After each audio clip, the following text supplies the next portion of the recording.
എല്ലാ മാന്യ പ്രേക്ഷകർക്കും എൻ്റെ വിനീതമായ കുപ്പോയി. കുറേ നാളുകൾക്ക് ശേഷമാണ് ഇനി ഒരു പ്രഭാഷണം ചെയ്യണം എന്ന് വിചാരിച്ച് ഇവിടെ എത്തിയത്. കർക്കിടക മാസം വരാറായി അല്ലേ? അടുത്ത 17-ാം തീയതി കർക്കിടക മാസം 1-ാം തീയതി നമ്മളുടെ ഹിന്ദുക്കൾക്ക് ഏറ്റവും, അതായത് പ്രത്യേകിച്ച് കേരളീയർക്ക് ഏറ്റവും പ്രധാനപ്പെട്ട പുണ്യമാസമാണ് ഈ കർക്കിടക മാസം. ഈ കർക്കിടക മാസം പുണ്യമാസമാണെന്ന് പറഞ്ഞതിൻ്റെത് ചാതുർമ്യാസത്തിൽപ്പെട്ടതാണ് ഈ കർക്കിടക മാസം. ചാതുർമാസം എങ്ങനെയാണ് അനുഷ്ഠിക്കുന്നത്? ആ മഴ അല്ലെങ്കിൽ പുറത്തിറങ്ങാൻ വയ്യാത്ത സമയത്ത് എല്ലാവരും ഒത്തുകൂടി ആധ്യാത്മികമായ പലതും ചെയ്യുകയാണ് അവിടെ കൂടിയിരുന്നുകൊണ്ട്. അത് തന്നെയാണ് ഈ കർക്കിടക മാസത്തിൽ നമ്മൾ എല്ലാവരും അനുഷ്ഠിച്ചു പോന്നിരിക്കുന്നത്. നമ്മുടെ പൂർവികർ അതിൻ്റെ അനുഷ്ഠാനങ്ങളെല്ലാം നമ്മൾക്ക് തലമുറകളായിട്ട് പകർന്നു തന്നിട്ടുണ്ട്. പ്രത്യേകിച്ച് രാമായണ മാസം. പണ്ടെല്ലാം രാമായണം വായിക്കുന്നതിന് അങ്ങനെ ഒരു മാസം അങ്ങനെ തിരഞ്ഞെടുത്തിട്ടുണ്ടായിരുന്നില്ല. എല്ലായ്പ്പോഴും രാമായണം വായിക്കാം. പക്ഷേ കുറേ കാലം ആയിട്ട് ഈ കർക്കിടക മാസത്തിന് രാമായണ മാസം എന്നാണ് പറയുന്നത്. പ്രത്യേകിച്ച് ഋഷിപ്രോക്തമായ രാമായണം എല്ലാ വീടുകളിലും വായിക്കും. പ്രത്യേകിച്ച് ക്ഷേത്രങ്ങളിലെല്ലാം രാമായണ സപ്താഹമായിട്ടും അതുപോലെ തന്നെ പല പല പൂജാതി കർമ്മങ്ങളും എല്ലാം നടക്കുന്ന വിശേഷപ്പെട്ട മാസം അതാണ് കർക്കിടകം. നമുക്ക് ഏറ്റവും വിശേഷപ്പെട്ടത് തന്നെ. അതിൽ എന്താണ് ഈ കർക്കിടക മാസത്തിൻ്റെ പ്രത്യേകത? പണ്ടെല്ലാം ഇങ്ങനെ ജോലി, അതുപോലെ തന്നെ ഗവൺമെൻറ് ജോലി അങ്ങനെയൊന്നും ഇല്ലാത്ത ഒരു കാലഘട്ടത്തിൽ നമ്മുടെ പൂർവികർ ആ മഴയത്തും ഇതിലും പുറത്തു പോകാൻ കഴിയാതെ ഇരുന്ന ജനങ്ങളെല്ലാവരും വീടുകളിൽ ഒത്തുകൂടിയിരിക്കും. ഈ വീടുകളിൽ എല്ലാവരും കൂടിയിരിക്കുമ്പോൾ പ്രത്യേകിച്ച് എല്ലാവരുടെയും മനസ്സ് ഒരുപോലെ ഇരിക്കില്ല. സ്പർദ്ധയോ എന്തെങ്കിലും അങ്ങോട്ടും ഇങ്ങോട്ടും വഴക്കുകളോ, അതുപോലെ മനസ്സെല്ലാം ആ ഉയർന്ന മനസ്സ് ആ തട്ടിൽ നിന്ന് താഴേക്ക് പോയി അവിടെ കലഹങ്ങളെല്ലാം ഉണ്ടാവാതിരിക്കാൻ വേണ്ടി എല്ലാവരും ഒത്തൊരുമിച്ചിരുന്ന് ആ എന്താ പറയുക, ഇതിലേക്ക് പോകുന്ന ആ മനസ്സിനെ സ്വാത്വികത്തിലേക്ക് തിരിച്ചുവിടാൻ വേണ്ടി ആ ഋഷിപ്രോക്തങ്ങളായിട്ടുള്ള രാമായണം അതുപോലെയുള്ളതെല്ലാം വായിക്കാൻ നമുക്ക് പറഞ്ഞു തന്നിരിക്കുന്നു. അപ്പം നമ്മുടെ മനസ്സാണ് നമുക്ക് സുഖവും ദുഃഖവും എല്ലാം തരുന്നത് മനസ്സാണ്. ഒരിക്കലും മനസ്സ് അടങ്ങി ഒതുങ്ങിയിരിക്കില്ല. ഏറ്റവും വേഗതയേറിയത് എന്താണെന്ന് ചോദിച്ചാൽ അത് മനസ്സാണ്. മനസ്സിന് ഉയർന്ന തലത്തിൽ ചിന്തിക്കാൻ സാധിക്കും, താഴ്ന്ന തരത്തിലും ചിന്തിക്കാൻ സാധിക്കും. പ്രത്യേകിച്ച് കർക്കിടകത്തിൻ്റെ ആ അടയാളം നോക്കുകയാണ് ഞണ്ടാണ്. ഈ ഞണ്ട് എവിടെയെങ്കിലും പിടിച്ചാൽ പിന്നെ പിടിപിടിക്കാൻ വളരെ പാടാണ്. അതുപോലെയാണ് ഈ ഞണ്ടിനോട് ഉപമിച്ചിരിക്കുകയാണ് നമ്മുടെ മനസ്സിനെ. മനസ്സ് എവിടെയെങ്കിലും ഒന്ന് കൊളത്തിയാൽ പിന്നെ അവിടെ നിന്ന് പിടിപിടിക്കാൻ വളരെ പ്രയാസമാണ്. അങ്ങനെയുള്ള ആ മനസ്സിനെ പുറത്തേക്കും ഇതിലേക്കും അല്ലെങ്കിൽ എന്തെങ്കിലും അഭിപ്രായ വ്യത്യാസങ്ങളിലേക്കോ സംഘർഷങ്ങളിലേക്കോ പോയ ആ മനസ്സിനെ ഈശ്വരോന്മുഖമാക്കി വെച്ചാൽ അവിടെ ഏറ്റവും നമുക്ക് ആ ഗൃഹത്തിലെ സമാധാനം, സന്തോഷം, ഐശ്വര്യം ഇതെല്ലാം വന്ന് തെറിയും. അതിനു വേണ്ടിയാണ് ഈ കർക്കിടക മാസത്തിൽ ആ രാമായണം ഏറ്റവും ഉത്തമമായിട്ടുള്ള ആ ആരാധ്യ പുരുഷനായ ധർമ്മത്തിൻ്റെ മൂർത്തിമൽഭാവമായ മര്യാദാ പുരുഷോത്തമനായ ആ രാമൻ്റെ ചരിത്രം പറയുകയും വായിക്കുകയും എല്ലാം ചെയ്യുന്നത്. ഇതുവഴി മനുഷ്യൻ്റെ മനസ്സ് ഏറ്റവും സാത്വിക ഭാവത്തിലേക്ക് എത്തും, ഭക്തി ഉണ്ടാകും. ആ ഭക്തി മനസ്സിൽ ഉറയ്ക്കുമ്പോൾ ഉള്ളിലുള്ള കാമക്രോധാദികളെല്ലാം പുറത്തുപോയി ചിത്തം ശുദ്ധിയാകും. ആ ചിത്തം ശുദ്ധിയാകുന്ന ആ ഹൃദയത്തിലാണ് ഭഗവാനെ നമുക്ക് തെളിഞ്ഞ് കാണാൻ സാധിക്കുക. അതിനു വേണ്ടിയാണ് നമ്മളിതെല്ലാം ചെയ്യുന്നത്. ഈ കർക്കിടക മാസത്തിൻ്റെ പണ്ടെല്ലാം പറയാറുണ്ടല്ലേ, ആ കർക്കിടക മാസത്തിലേക്ക്, അതിൽ മിഥുന മാസത്തിൻ്റെ അവസാനത്തെ ദിവസം നമ്മുടെ വീടും പരിസരം എല്ലാം ശുദ്ധമാക്കും. പണ്ടെല്ലാം, ഈ കാലത്തല്ല, പണ്ടെല്ലാം ചാണകം മെഴിയ വീടുകൾ അതെല്ലാമായിരുന്നു ഉണ്ടായിരുന്നത് കാലങ്ങൾക്ക് മുൻപ്. അതെല്ലാം അടിച്ച് മെഴുകി, അതുപോലെ തന്നെ പൊട്ടിയതായിട്ട്, അതുപോലെ തന്നെ എന്താ വേണ്ട അവിടുത്തെ എല്ലാ മാലിന്യങ്ങളും വീട് എല്ലാം ശുദ്ധിയാക്കി, ചുറ്റുപാട് ശുദ്ധിയാക്കി, അതെല്ലാം കൊണ്ടുപോയി കളഞ്ഞ് ആ ശുദ്ധിയാണ് ആദ്യം, പരിസര ശുദ്ധിയാണ് ചെയ്യുന്നത് കർക്കിടക മാസത്തിലേക്ക്. ആ 1-ാം തീയതിക്ക് മുമ്പ് തലേ ദിവസം ഈ സമയത്താണ് ഞാൻ എൻ്റെ ഒരു ചെറുപ്പകാലത്തിലേക്ക് എൻ്റെ മനസ്സ് പോകുന്നത്. ഇന്ന് എവിടെയും കാണാൻ കഴിയാത്തതും നമ്മുടെ ഓർമ്മയിലേക്ക് വരുന്നതുമായ ചില കാര്യങ്ങൾ, എത്ര രസകരമായിട്ടുള്ള കാര്യങ്ങൾ, ഉത്സവം പോലെ കൊണ്ടാടിയിരുന്നത് കാലങ്ങളിലേക്ക് ഓർമ്മയെ ഒന്ന് കൊണ്ടുപോവുകയാണ്. പണ്ട് എൻ്റെ വീട്ടിലെല്ലാം, എൻ്റെ മുത്തശ്ശിയെല്ലാം ഈ കർക്കിടകത്തിൻ്റെ ഇതിൽ ഞാൻ പറഞ്ഞു, പരിസരം എല്ലാം ശുദ്ധമാക്കി വയ്ക്കും. എല്ലാം അടിച്ച് തളിച്ചെല്ലാം വൈകുന്നേരം ആകുമ്പോഴേക്കും പിള്ളേർ, ഞങ്ങൾക്കൊക്കെ വളരെ സന്തോഷമാണ്. എന്തോ ഉത്സവം വരാൻ പോണ പോലെയാണ് ആ സമയം. അവിടെ എല്ലാം വെച്ചിട്ട് ഈ പൊട്ടിയ മുറത്തിലെല്ലാം ഈ അവിടെ എല്ലാ സാധനങ്ങളൊക്കെ അടിച്ചു കൂട്ടി കുറ്റിച്ചൂല് വരെ ഉണ്ടാവും. ഇതെല്ലാം ഇതിൽ തലയിൽ വെച്ച് പക്ഷെ കൊണ്ടുപോയി കളയാണ്. അതിലേറ്റവും ചെയ്തിരുന്നത് ഞാൻ തന്നെയാണ്. അതാണ് എൻ്റെ ഓർമ്മയിലേക്ക് പോകുന്ന വളരെ രസകരമായ കാര്യം. ഇന്നെങ്ങും കാണാനില്ല ഇതൊന്നും. അത് തലയിൽ വെച്ച് എല്ലാവരും കൂടി പോവുകയാണ് കൊണ്ടുപോയി കളയാൻ. പോയി കഴിഞ്ഞിട്ട് അവിടെ ഒരു കുളമുണ്ട്. ആ കുളത്തിൽ ഇറങ്ങി എണ്ണയൊക്കെ തേച്ച് കുളത്തിൽ ഇറങ്ങി മുങ്ങി തിരിച്ചു വരുമ്പോഴേക്കും ത്രിസന്ധ്യ സമയമായിട്ടുണ്ടാവും. ആ സമയത്താണ്, പണ്ട് പൂജാമുറിയല്ല, അറയല്ലാണ്. ആ അറ തുറന്ന് അപ്പോൾ നമ്മൾ ആ തലയിൽ വെച്ചുകൊണ്ട് പോകുമ്പോൾ എന്താണ്, ആ ചെട്ടാഭഗവതി എല്ലാം പോയി, ആ ചെട്ടാഭഗവതി പോയിട്ട് ആ ശ്രീദേവി അല്ലേ, ശ്രീബോധി എന്ന് പറയുന്ന ശ്രീ ഭഗവതി ലോപിച്ചാണ് ശ്രീബോധി മക്കളും എന്ന് പറഞ്ഞുകൊണ്ടാണ് ഇതെല്ലാം ചെയ്യണേ. ആ ചെന്നെല്ലാം കുളിച്ചു കഴിഞ്ഞ് തിരിച്ച് വീട്ടിൽ വരുമ്പോൾ ആ വാതിൽ തുറന്ന് അതിൽ വിളക്ക് അല്ലേ, നല്ല ഭംഗിയായിട്ട് തേച്ച് വെളുപ്പിച്ച നല്ല ശുദ്ധമായ വിളക്ക്, അതിൽ എണ്ണ ഒഴിച്ച് 5 തിരിയിട്ട് കത്തിച്ചിട്ടുണ്ടാകും. അത് കത്തിച്ച് വെച്ച്, അതുപോലെ തന്നെ അഷ്ടമംഗല്യം, ആ അഷ്ടമംഗല്യത്തിൽ വിശേഷമായിട്ട് എന്താണ് ദശപുഷ്പം. ആ ദശപുഷ്പം എല്ലാം അതിൽ ഒരു തട്ടിൽ വെച്ചിട്ടുണ്ടാകും. നെല്ല് അരിയെല്ലാം അതിൽ ആ ഉരുളിയിൽ വെച്ച് അതിൽ ഗ്രന്ഥക്കെട്ട്, മഷി, കുങ്കുമം, അതുപോലെ തന്നെ അലക്യമുണ്ട്, ഇതെല്ലാം വെച്ച് ആ വാൽക്കണ്ണാടി ഇതെല്ലാം വെച്ചിട്ട് അതിൻ്റെ മുമ്പിൽ വെച്ചിട്ടുണ്ടാവും.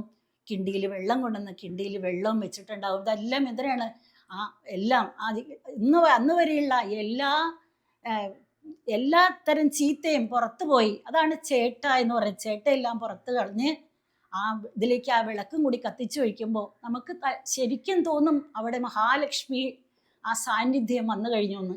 നമ്മൾ ഇനി ആ മഹാലക്ഷ്മിയുടെ സാന്നിധ്യത്തിൽ അവിടെ ആ ഗ്രന്ഥം അല്ലെ ഫ്രണ്ടിൽ ആ ശ്രീരാമായണം തുറന്നു വെച്ചിട്ടുണ്ടാകും.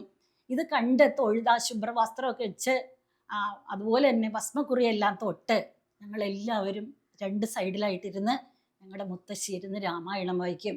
അതുപോലെ തന്നെ രാമൻ്റെ നാമങ്ങൾ ഇരുന്ന് ചെല്ലും.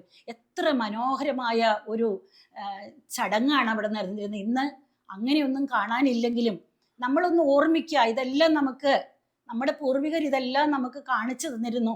അന്ന് കാണിച്ചു തന്നതാണ് ഇന്ന് എൻ്റെ ഓർമ്മയിൽ ഞാൻ പറയുന്നത്. അത് നമ്മുടെ മക്കൾക്ക് നമ്മൾ കാണിച്ചു കൊടുക്കേണ്ടതാണ്. പ്രത്യേകിച്ച് ഇപ്പോൾ ഫ്ലാറ്റിലെല്ലാം താമസം, അതുപോലെ പഴയ പോലെയുള്ള ഇതൊന്നും ഇല്ല എങ്കിൽ പോലും നമ്മൾക്ക് ഈശ്വരനെ ഭജിക്കാൻ വേണ്ടി ഒരു മുറിയോ എന്തെങ്കിലും ഉണ്ടാവും വിളക്കിൻ്റെ മുമ്പിൽ. നമ്മൾ ഈ പറഞ്ഞ പോലെയുള്ള ദശപുഷ്പം എല്ലാം ഒട്ടും അവിടുന്ന് മാറില്ല. ഈ കർക്കിടകം കഴിയണത് വരെ ദശപുഷ്പത്തിന് നല്ല പ്രാധാന്യമാണ്. ആ 10 പുഷ്പം 10 ദേവതകളെ ആണ് കാണിക്കുന്നത്. 10 ദേവതമാർക്കുള്ളതാണ് ഈ ദശപുഷ്പം എന്ന് പറയുന്നത്. പിറ്റേ ദിവസമായാലും എഴുന്നേറ്റ് അതിരാവിലെ എഴുന്നേറ്റ് ഇതുപോലെ തന്നെ വിളക്കെല്ലാം കത്തിച്ച് വെച്ച് ക്ഷേത്രത്തിൽ പോവാണ്.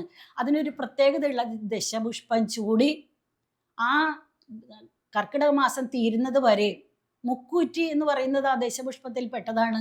ആ മുക്കൂറ്റി കയ്യിലിട്ടാക്കിയിട്ട് ആ പൊട്ടാണ് നമ്മൾ ആ നെറ്റിയിൽ വെക്കണം. ആ മുക്കൂറ്റിയുടെ പൊട്ടാണ് തൊടേണ്ടത്. അത് കഴിഞ്ഞ് ക്ഷേത്ര ദർശനം എല്ലാം തിരിച്ചു വന്ന് രാമായണം വായിക്കണം എന്നാണ് 1-ാം തീയതി, കർക്കിടക മാസം 1-ാം തീയതി ആ രാമായണം തുടങ്ങുകയാണ് വായന. അതുവഴി നമ്മുടെ ജന്മജന്മാന്തരമായിട്ടുള്ള ചെയ്തിട്ടുള്ള എല്ലാ പാപങ്ങളും തീരും. നമ്മുടെ വീട്ടിൽ മഹാലക്ഷ്മി വന്നു കഴിഞ്ഞു. മഹാലക്ഷ്മി വന്നാൽ പിന്നെ നമുക്കൊന്നും നോക്കേണ്ടതില്ല, ഐശ്വര്യമാണ്. അതാണ് സകലവിധ ഐശ്വര്യങ്ങളും. കുടുംബത്ത് ഒരുമിച്ചിരുന്ന് നാമം ചെല്ലുന്നത് വഴി എല്ലാ എല്ലാ മനസ്സമാധാനം, സന്തോഷം, ഇതെല്ലാം ഗൃഹത്തിലേക്ക് വരികയാണ്. ഇതല്ലേ ഒരു ഗൃഹത്തിൽ അനുഷ്ഠിക്കേണ്ടതായിട്ടും വേണ്ടതായിട്ടുള്ളത്. പിന്നീട് ഒന്ന് ഓർത്ത് നോക്കിയാൽ ഇന്ന് കാണാനില്ലാത്തൊരു ഇത്, അന്ന് നമ്മൾ 4 ദർശനം അതെല്ലാം ഈ കർക്കിടക മാസത്തിലാണ് ചെയ്യണം. അതിലാണ് ഈശ്വരപ്രീതി വരുത്താണ് ആ 4 ദർശനം. അതുപോലെ തന്നെയാണ് അന്നെല്ലാം. ഇന്ന് കാണാത്ത വേറൊരു ഇത് പറഞ്ഞു തരികയാണെങ്കിൽ, പണ്ട് ഈ രാവേലി വായിക്കണം എന്ന് പറഞ്ഞു ഒരു വലിയൊരു ഇതിൽ ഇതായിട്ട് ഒരു വടിയുമൊക്കെ ആയിട്ട് അത് ചുരുട്ടി വീട്ടിൽ കൊണ്ടുവരും. എല്ലാ വീടുകളിലും വരും, ഒരാൾ കൊണ്ടുവരും. അതങ്ങനെ ഒരു ചുമരിലേക്ക് തൂക്കിയിട്ടിട്ട് ഇങ്ങനെ ആ പടമാണ് മുഴുവൻ പടം വരച്ചിരിക്കണം. അതിൽ കൂടെ അത് വായിക്കും, എല്ലാം വായിക്കും. നല്ല നല്ല കാര്യങ്ങളാണ് വായിക്കണേ. അതാണ് രാവേലി വായിക്കണം എന്ന് പറയണേ. അവർക്ക് വേണ്ടതെല്ലാം കൊടുത്ത് പറഞ്ഞയക്കും. അതുപോലെ തന്നെ വേറൊരുള്ളത്, രാത്രി സമയം ശിവപാർവതിമാരുടെ ശാപം കാരണം കുറവനും കുറത്തിയും വരും. രാത്രിയാണ് വരും. അവരെ പഠിക്കൽ വന്നു കഴിഞ്ഞാൽ അവർ ഈ ശിവന്റെ ഒരു ഉടുക്കിൻ്റെ ഒരു ശബ്ദമുണ്ട്. ഞങ്ങളെല്ലാവരും ആ ഉടുക്കിൻ്റെ ശബ്ദത്തിന് വേണ്ടി ഇങ്ങനെ കാതോർത്തിരിക്കും. ഇപ്പം വരും എന്നെങ്കിലും വരും അവർ. കർക്കിടകത്തിൽ ഒരു ദിവസം ആ രാത്രി വരുമ്പോൾ അവരുടെ ഉടുക്കിൻ്റെ ഒച്ച കേൾക്കുമ്പോൾ ഓടിച്ചെന്ന് അറ തുറന്ന് ആ നിലവിളക്ക് കൊളുത്തി വെച്ചാണ് അവരെ സ്വീകരിക്കണവരനുസരിച്ച് ആ പാട്ട് പാടുകയാണ്. അതായത് വറുത്ത് തിന്നാണ്. അതായത് അവർക്ക് കൊടുത്തിരുന്ന വിത്ത് നമ്മൾ വറുത്ത് തിന്നാൻ പാടില്ല എന്നാണ്, അല്ലേ? അത് അടുത്ത ഇതിലേക്ക് വേണ്ടതാണ്, ഔഷധികളാണ്. അത് ഒരു നാളിൽ ദാരിദ്ര്യം വന്നപ്പോൾ അവരെ വറുത്ത് തിന്നതിൻ്റെ പേരിൽ ശിവൻ ശപിച്ചു. ഇനി ഇത് പാടിക്കൊണ്ട് നടക്കാൻ പറഞ്ഞതിൻ്റെ ഇതിലനുസരിച്ചാണ് അവരെ ഈ പാടി വരുന്നതെന്ന് പറയും. ഇപ്പോൾ അതൊന്നുമില്ല, ഒന്നും കാണാനില്ല. നമ്മൾ അമ്പലത്തിൽ പോവും, ഇപ്പം കാണുന്നതൊന്നും ഇതെല്ലാം ഉണ്ടായിരുന്നു ഒരു കാലത്ത് എന്ന് നമ്മൾ മനസ്സിലാക്കുക. അതുപോലെ തന്നെയാണ് നമ്മൾ പൊന്നി വരണത്. എന്താണ്? കർക്കിടകം കഴിഞ്ഞാൽ പൊന്നിയും ചിങ്ങമാസമാണ് വരണത്. അതിനെ വരവേൽക്കാൻ വേണ്ടി എല്ലാ തരത്തിലും മാനസികമായിട്ടും ശാരീരികമായിട്ടും എല്ലാം നമ്മൾ ഒരുങ്ങിയിരിക്കണം. ആ മാസം വരെ നല്ലൊരു മാസത്തിലേക്ക് അല്ലെങ്കിൽ കൊല്ലപ്പിറവിയിലേക്ക് നമ്മൾ ഉറ്റുനോക്കിക്കൊണ്ടിരിക്കുകയാണ്. അതിൻ്റെ അവസാനത്തെ മാസമാണ് കർക്കിടകം. അതുപോലെ തന്നെ നമ്മൾ എല്ലാ അസുഖങ്ങളും പിടിക്കണ ഒരു മാസമാണ് കർക്കിടകം. ശാരീരികമായിട്ട് ബലക്കുറവ് വരുന്ന ഒരു മാസം കൂടിയാണ്. അതിനു വേണ്ടിയാണ് ഇതില് അതുപോലെ തന്നെ മരുന്ന് കഞ്ഞി കുടിക്കുക, ഔഷധ സേവ. ചില അമ്പലത്തിൽ ഇടവെട്ടി എന്ന് പറഞ്ഞ അമ്പലത്തിലൊക്കെ ഇനി ഔഷധ സേവ കൊടുക്കും. അപ്പോൾ അതെല്ലാം ഈ കർക്കിടകത്തിലാണ്. അപ്പോൾ ആ മരുന്ന് കഞ്ഞി കുടിക്കുക, അതുപോലെ തന്നെ ഇലക്കറികളെല്ലാം ശരീരത്തിന് ഇതിന് വേണ്ടിയാണ്, നല്ലതിന് വേണ്ടിയാണ്. ആ ഇലക്കറികൾ, അതുപോലെ തന്നെ തകര, ചേൻപിൻ തണ്ട്, ഇങ്ങനെയുള്ള സാധനങ്ങൾ കൊണ്ടാണ് അന്നത്തെ ആ മെഴുക്കുവരട്ടിയെല്ലാം വെച്ച് കഴിക്കുക. അങ്ങനെ എല്ലാം ശരീരത്തിന് വേണ്ടിയുള്ള ബലത്തിന് വേണ്ടി നമ്മൾ ചെയ്യും. ഇനി അതിലും പുറമെ ശാരീരികമായിട്ട് നമുക്ക് മാറിയാൽ പോരാ, മാനസികമായിട്ടും നമ്മളതിന് തയ്യാറെടുക്കാൻ വേണ്ടി, മനസ്സിന് ബലം കൊടുക്കാൻ വേണ്ടി, ആത്മാവിന് ബലം കൊടുക്കാൻ വേണ്ടിയാണ് നമ്മൾ ഈ ആധ്യാത്മികമായിട്ടുള്ള ഈ കാര്യങ്ങളും കൂടി എല്ലാ കാര്യങ്ങളും ചെയ്യണം. അപ്പം ഏത് തരത്തിലും മാനസികമായിട്ടും ശാരീരികമായിട്ടും എല്ലാം ബലം വർദ്ധിച്ചു വരികയാണ് കർക്കിടക മാസത്തിൽ. ശരിക്കും പണ്ടാണ് പഞ്ഞം, ഇപ്പം പഞ്ഞമൊന്നുമില്ല, എല്ലാവരും ഒരുപോലെയാണ്. പണ്ടൊക്കെയാണ് കൃഷിയൊന്നും പുറത്തേക്ക് പോകാണ്ടൊക്കെ ആളുകൾ വീട്ടിലിരിക്കുന്ന ഒരു സമയം പണ്ടുണ്ടായിരുന്നു. ഇപ്പം അതൊന്നുമില്ല. പക്ഷെ എന്നാൽ ഇങ്ങനെ ഒരു കാലം നമുക്ക് ഉണ്ടായിരുന്നു എന്ന് നമ്മൾ മനസ്സിലാക്കുക. നമ്മുടെ കുട്ടികൾക്ക് ഇത് കേട്ട് പഠിക്കണം, ഇങ്ങനെ ഉണ്ടായിരുന്നു എന്നുള്ളത്. അവർക്കൊന്നും അറിയില്ല. ഇനി അതുപോലെ തന്നെ നമ്മൾ ഇതിൽ വീണ്ടും വേറൊരു കാര്യം പറയുകയാണെങ്കിൽ, ഈ കർക്കിടകത്തിൽ നമ്മൾ 3 കടം വീട്ടണം.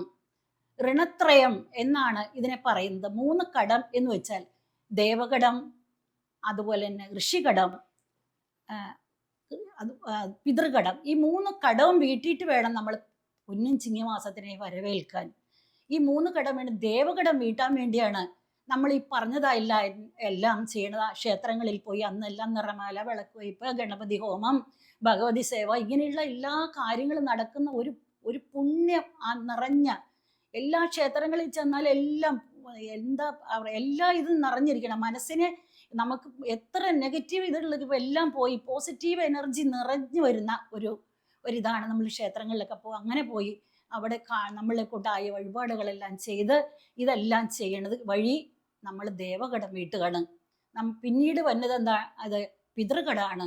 ഈ കർക്കിടക മാസത്തിലാണ്, കർക്കിടക മാസത്തിൽ കർത്തവാകുന്ന ആളാണ്. പിതൃക്കൾക്ക് ബലികർമാദികൾ ചെയ്യണേ ഏറ്റവും വിശേഷപ്പെട്ട. അന്ന് നമ്മൾ ചെയ്യണത് ഒരാൾക്ക് വേണ്ടിയല്ല, ശ്രാദ്ധമല്ലാതെ ആ പിതൃ കർമ്മങ്ങളെല്ലാം ചെയ്യണത് നമ്മളുടെ മൺമറഞ്ഞു പോയ എല്ലാ പിതൃക്കൾക്കും വേണ്ടി ബലികർമാദികൾ ചെയ്ത് അവരുടെ അനുഗ്രഹം വാങ്ങിക്കുകയാണ് നമ്മൾ ചെയ്യുക. അങ്ങനെ നമ്മൾ പിതൃകടം വീട്ടുകയാണ്. പിന്നീടാണ് ഋഷികടം വീട്ടണമെന്നാണ്. ഋഷികടം എന്ന് വെച്ചാൽ ഋഷി തുല്യമായ അവർ നമുക്ക് തന്നിട്ടുള്ളതായ പുരാണങ്ങൾ വായിക്കുക, അല്ലെ? ഭാഗവതം, രാമായണം മുതലായ ഋഷിപ്രോക്തങ്ങളായ ഗ്രന്ഥങ്ങൾ നമ്മൾ വായിച്ച് അത് വായിക്കുകയും അത് കേൾക്കുകയും ചെയ്യുന്നത് വഴി നമ്മൾ ഋഷികടം വീട്ടുകയാണ്. ഈ 3 കടവും ഇത്രയും പ്രാധാന്യമുള്ള, അല്ലേ, ഇത്ര പ്രാധാന്യമുള്ള ഒരു മാസം വേറെ ഉണ്ടോ എന്ന് നമുക്ക് സംശയമാണ്. അപ്പോൾ എത്ര മഴയായാലും എത്ര പുറത്തിറങ്ങാൻ പറ്റാതെ ഇതെല്ലാം നമ്മൾ അനുഷ്ഠിക്കാറുണ്ട്. ഇതാണ് കർക്കിടക മാസത്തിൻ്റെ മാഹാത്മ്യം. ഇത് ഇത്രയും അറിയാത്തവർക്കും കുട്ടികൾക്കും പറഞ്ഞു കൊടുക്കാൻ വേണ്ടിയാണ് ഇത്രയും വിവരങ്ങൾ കർക്കിടക മാസത്തിനെ പറ്റി പറഞ്ഞത്. ഈ കർക്കിടക മാസത്തിൻ്റെ 1-ാം തീയതി തുടങ്ങിയാണ് നമ്മൾ രാമായണ മാസം ആരംഭിക്കുന്നതും രാമായണം പാരായണം ചെയ്യാനും കഥ പറയാനും ഒക്കെ ആയിട്ട് തുടങ്ങുന്നത്. എല്ലാവർക്കും നമസ്കാരം.